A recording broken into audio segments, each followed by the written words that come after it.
اس لیے میں پاکستان کے تمام ریاست کے پلر سے کہتا ہوں کہ جو ہماری مردم شماری کا سلسلہ ہے، خدا کے واسطے اس کے اندر کوئی بے ایمانی نہیں ہونی چاہیے.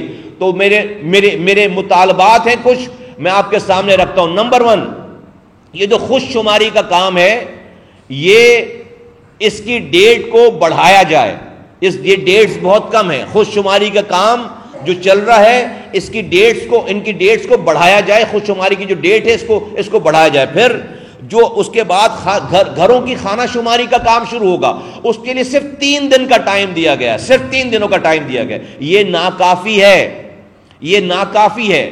گھروں کی خانہ شماری کے لیے کم سے کم 10 دن کا ٹائم دیا جائے. 10 دن کا ٹائم دیا جائے. پھر یہ جو بلاکس کے میپ ہیں، نقشے ہیں، وہ ابھی تک پتہ نہیں چلے کہ کتنے بلاکس آپ نے بنائے ہیں. وہ ایک سیکرٹ ڈاکومنٹ کے طور پر رکھا ہوا ہے، چلیں اس کو رکھیں. لیکن ہر بلاک میں 250 گھروں کے اوپر ایک بلاک بننا ہے.